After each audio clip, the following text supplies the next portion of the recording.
Good morning again, Lindsley Avenue. Good morning. So good to see everyone here this morning, see a couple of visitors. We're glad you're here. We hope you will come back whenever you have the opportunity, so thank you. If you're watching remotely, whether you're a regular person that watches with us or whether you are visiting to the stream, either live or later, thank you for joining us. We'd love to have you join us here in person. So far, at least, we still have plenty of room, and you've got a lot of people here that love God and would love to get to know you. So please come join us here live down at Lindsley Avenue. This morning, we're going to talk about the greatest of these, which we are told is love. We're going to look at a couple of passages. We're going to look at Matthew 5 for one verse. We'll spend most of the time over in 1 Corinthians 13. So thanks to Thurl for reading that. So let's take a look here at love this morning. In English, we have only one word for any and all sorts of love, regardless of the actual meaning. Somebody can say to someone they are very close to that I love you. They can also say they love potato chips, all with the same word. Hopefully, they don't mean the same thing when they're talking about potato chips as opposed to loving another person. So English is very confusing. Especially when you talk about teenagers. Teenagers use that word for anything. But then again, some of us who are older may be guilty of that sometimes as well. So we only have really one word for love, regardless of the actual meaning. In the Greek, the original language of the New Testament, however, that's not correct. There's one word for love that's called storge, and with a different verb. These words are characteristic words of family love. Family love.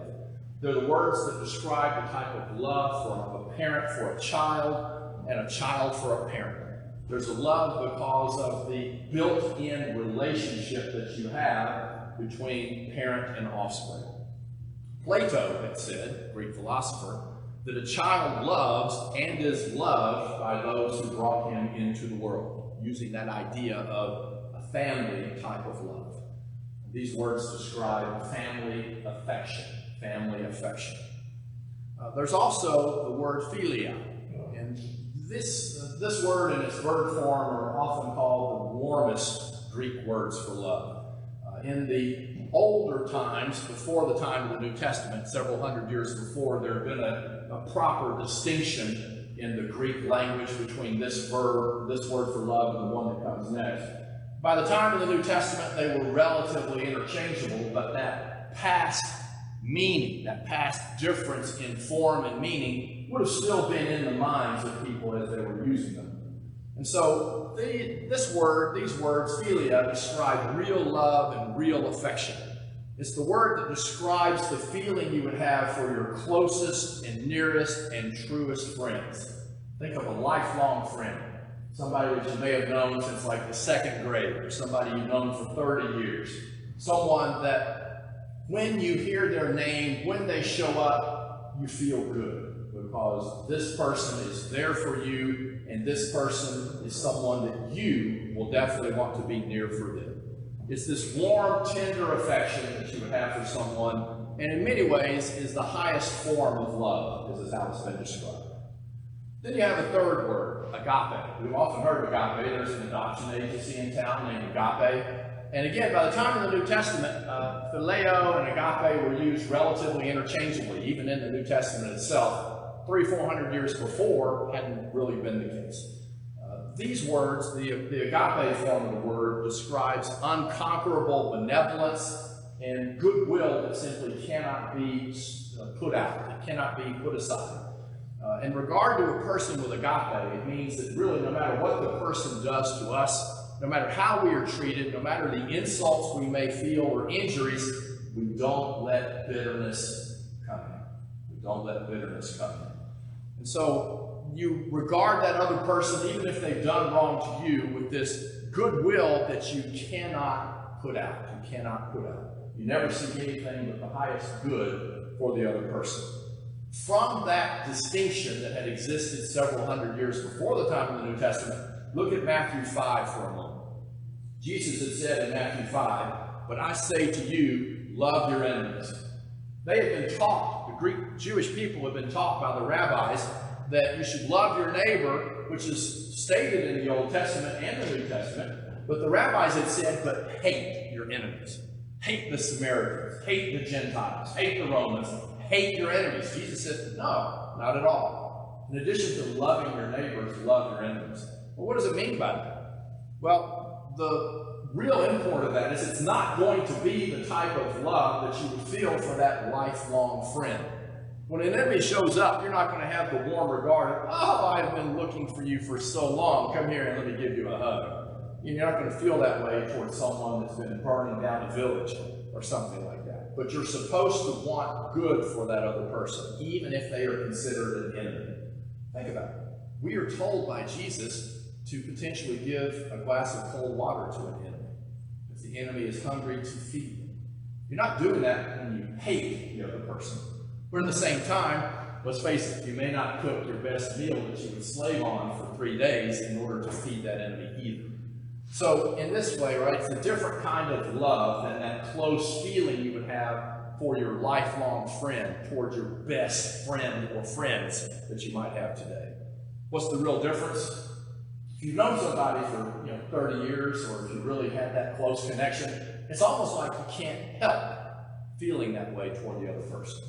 Through shared experience, through shared trouble, through shared grief and pain, as well as being there for each other, you really truly can't help feeling that way. You're really not going to feel that way toward an enemy, but you can choose to love the enemy. You can make sure that you are doing good for those who persecute you, that you are doing good for those who might hate you, that you are seeking their best and showing goodwill toward them. In the enemies, it's something, as I say, that you have to have sort of a victory over what might come naturally to you. Love your enemies.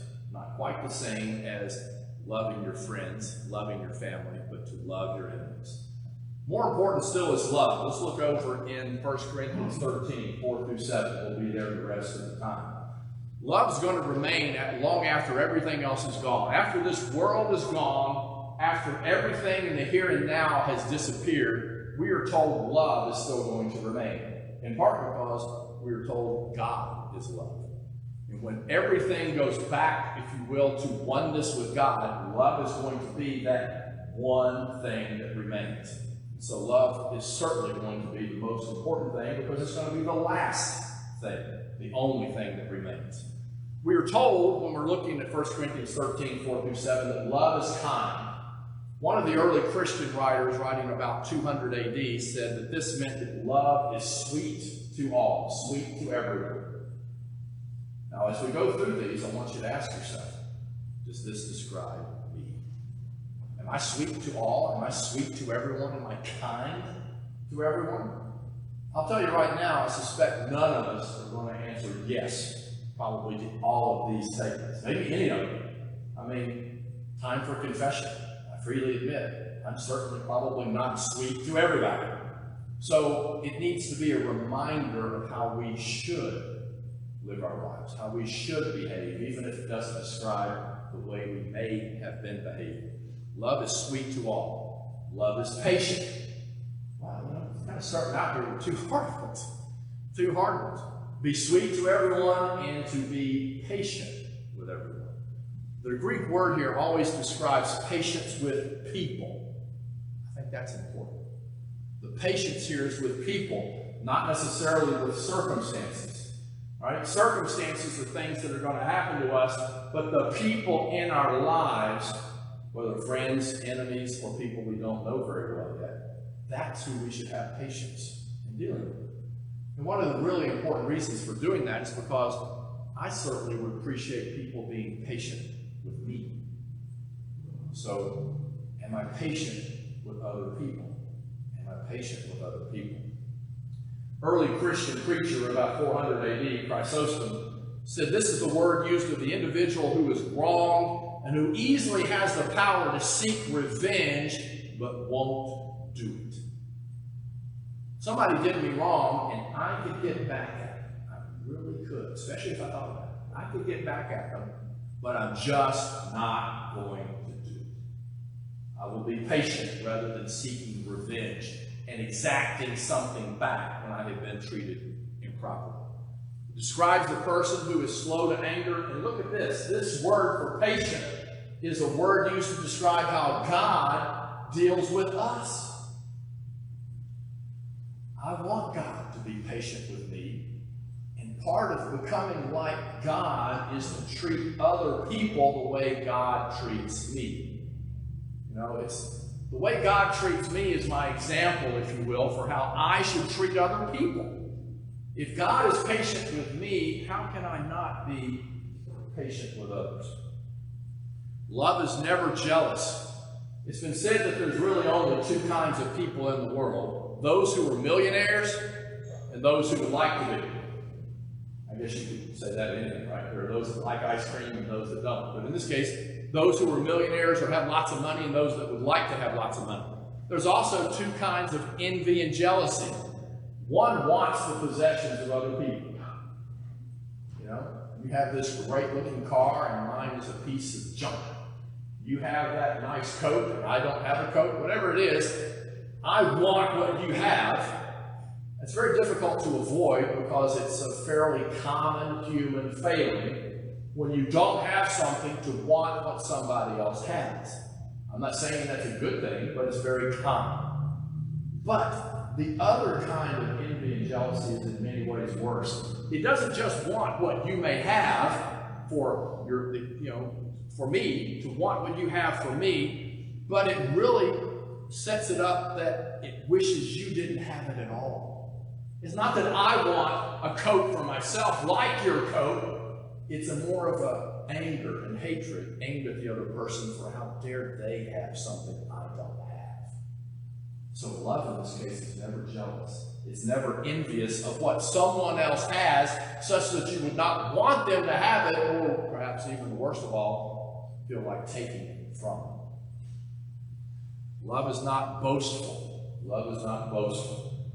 There's this self-effacing quality in love. There's this recognition that when love is present, we are not worthy of that love. We are not worthy of that love. Some people give their love to other people almost with the idea that they're giving a favor, doing you a favor. I don't know how many of you are familiar with perhaps every single line of dialogue in the Star Wars movies.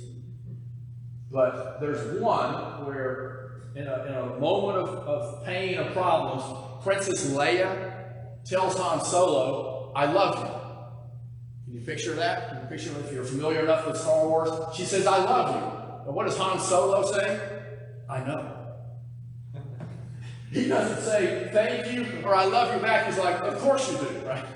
That is the fully, when I think of someone giving a favor by loving someone else, I say I think of Han Solo. "I love you." Oh, of course. Or if I love you, I'm doing you a favor by stooping down to love you, right? No.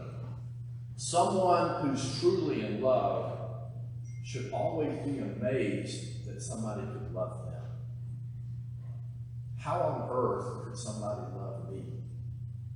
How on earth is it possible that given all of my faults, given all of the problems that I have, given who I am, that this person could possibly love me?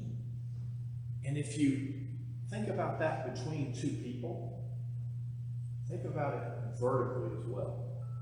How on earth could God love me, given all of the things I have done, given all of the problems that I continue to have? But He does. He does. So love is not boastful. It's humble in the recognition that I do not deserve the love that I have. Certainly don't deserve it from God. It's kept humble by the consciousness that there's no way you can ever repay this love. You can't. If somebody loves you, you're not going to somehow repay it by buying a nice present, buying a bigger steak or whatever. You cannot repay love because love is a gift that is freely given. You can't do it. Love is not boastful or inflated with its own importance. This is a quote from Napoleon. Napoleon always advocated the importance, the sanctity of home, and the obligation of public worship. for other people. For other people. Of himself, he said, I am not a man like other men. The laws of morality do not apply to me. Well, guess what? He's dead. So whatever thoughts he had of being special turned out not to be, because he turned out to be mortal and a living person just like all the rest of us. Well, the really great person never thinks of the importance of themselves. You know, when you're talking about love, in so many ways, the opposite of love is selfishness. Right? Because all these qualities we've been talking about, if I'm not kind, it's probably because I'm thinking of myself. If I am boastful, it's because I'm thinking of myself. If I'm not patient, it's because whatever you are doing or have done to me is bothering me and interrupting me. All of these qualities describing love is really aiming at being the opposite of selfish. Because to experience love, you cannot do that and think of self. You just can't. And so the really great person never thinks of those three most important people in the world. Remember, I've mentioned this before. My three most important people, favorite people, me, myself, and I. You know, if you're talking about me, you're talking about I, you're talking about yourself over and over and over again, out of your own words, what's important is coming out. Love and selfishness don't mix. They're like oil and water. And so a little quote here from Dickens. Man dressed in what little brief authority they have would be certain to be a very sorry sight.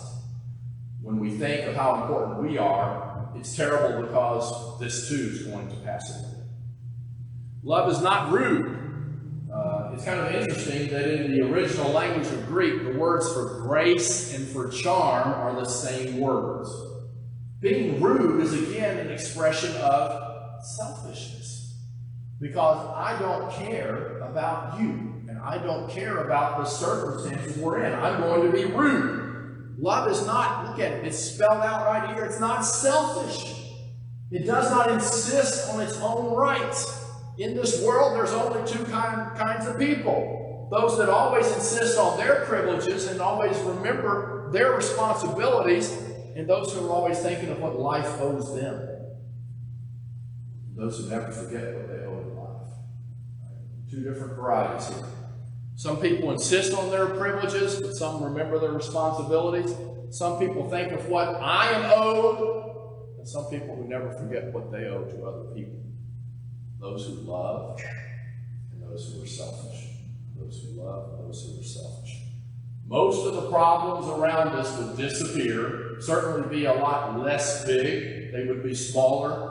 If we would think less of what I want, what we want, if you would think less of what you want, and more of what other people need.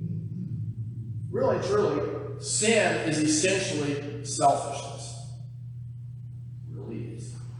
Because it's doing what I want to do without regard to what somebody else wants or certainly what God wants.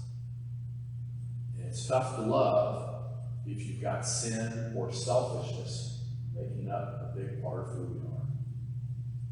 Love is not quick-tempered. And really, in reality here, it means you don't become exasperated with people. You don't lose patience with people and boil over, right? It's the idea of a pot. You ever boil water and the water's boiling and you turn your back and all of a sudden, whoosh. Well, maybe I shouldn't cook what I actually do. But that seems to happen sometimes when I'm trying to boil water. It's a snap and losing your temper, quick temper. When we lose our tempers, we lose it all because we are not in control of ourselves. Love does not keep accounts. This one's tough. All you need to do to have a problem with this one and have to struggle with this one is to get married. Or be in a relationship for a long period of time. Because when you're close to somebody, you're going to do things that generate irritation or cause a problem, something the other person doesn't like. It can happen with friends too. And when somebody does something to me, okay, I really didn't like that. You pull out your book, 4 p.m. Monday, did this to me, I will remember. And then later on, when the time comes, oh, by the way, remember, you did this to me, therefore I get to be mean or ugly to you. Love does not keep accounts. It's an accounting word where you write something down as in a record. You keep books. You make a list. Love's not supposed to be that way. Not supposed to be that way. But it's what so many of us do. It's what so many of us do. One of the great arts in life, one of the great accomplishments in life, one of the things we should seek to become a master of is to learn to forget. They tell you, don't bring up anything if it's over a month old or whatever. I've heard that before. Maybe we just need to have the tape in our minds, whatever, right? Erased periodically. Matt does something to me. Well, I'm going to remember that every time. Hey, remember that time? Why would I do that? Why do I keep accounts? Because I was the one who felt wrong. I was the one who was taken advantage of, and I want to make sure you don't forget. What's the root problem? It's the problem we're talking about. Love and selfishness do not mix.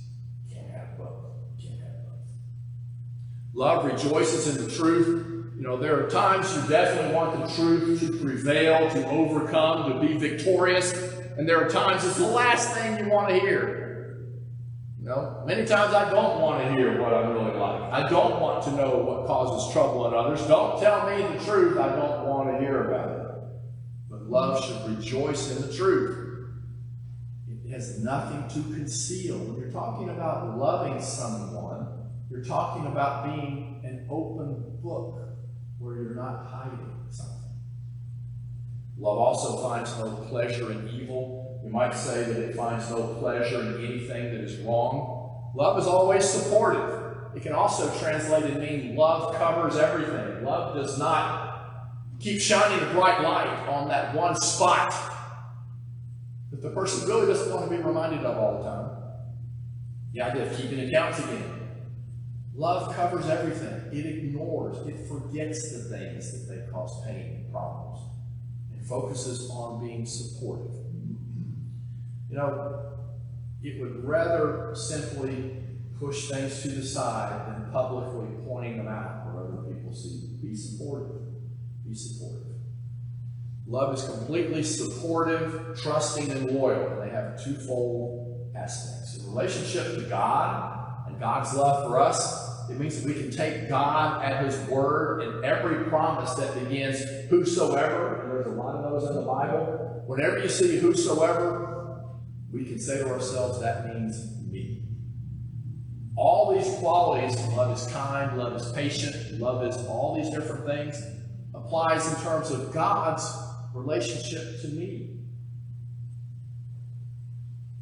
In relationship to our neighbors, it means that love always believes the best about other people. And that's not what we often do as humans, as people. We want to, that has to be. If there's two possible interpretations, I try to tell people this sometimes. Some people seem to want to assume anger or malice or evil and what happened to them. I can easily explain that many times by just plain ignorance. Somebody didn't think about something before they did it, rather than doing it on purpose to cause trouble. If we are supportive, if we are trusting, if we are loyal, think the best about other people. Don't assume that something happened, somebody did something to you because they were trying to do it on purpose. Because that's rarely true. That's rarely true. Love never ceases to hope. Jesus believed that no man, no woman was hopeless. Neither should we. There is always a chance to make things right and to come back to God as long as we're breathing and moving. When all the things that people glory in have passed away, when all the riches, all the popularity, all the whatever that's so important to so much of society today, when it's all gone away, love's still going to be there. One of the most beautiful poetic statements in all of the Bible actually comes from Song of Solomon. It says, many waters cannot quench love, neither can floods drown it. If love is a fire, if love is a flame, waters can't put it out. We just had some floods again in town, right? any fires that were going on, wherever the water came, got put out. Usually, I mean, what do firemen put onto something, right? They spray water. Solomon here said, waters can't really put out love. If love is burning, nothing can extinguish it. The one thing that cannot be conquered is love. If you have it, if you're not thinking of yourself, if you're not thinking selfishly. We then read at the end of this chapter, for now faith, hope, and love abide. But of these three, the greatest of them is love. Greatest of them is love. Greatest faith and hope are, love is still greater. Love is by far the most important. I can have hope and still be selfish. I can have faith and still be selfish. It's very difficult. I might even say really impossible to have love and still be selfish. I kid myself. I can pretend I have love, but if I'm thinking of myself, I really don't have it. I really don't. How do you treat somebody you love? How do you treat somebody you love? It should be with kindness. It should be with patience. All these qualities we've just been talking about. How did God treat us, given that he loves us? Look at John 3:16. God loved the world so much. But when we say God loved the world, he's talking about the great mass of all of us who did what we wanted to do, even when we knew we shouldn't. Every single one of us is a sinner. The only difference, perhaps, between some of us is some of us have recognized that sin and have come back to God in order to have that sin washed away. God loved the world, the sinners, the world, so much that he gave his only Son, so that everyone who believes in him may not die, but have eternal life. God didn't have to do that, but he loved us so much, he allowed his Son to die, to pay the price for all the mistakes I had ever done. And it really didn't matter whether the world was sinful or whether it was only me. If I'd been the only one to ever do what I wanted to do, God would still have sent Jesus to die so that Gene Wright might live. I don't know why he would want to do that. I really don't. But he did. God loved us so much he gave his only Son. Do we love God enough to live for him? And that's my question of the morning. If we love God enough, will we live our lives for him, showing love for God and love for our neighbors in things that we do during the week? The choice of whether to do that is yours today as we stand.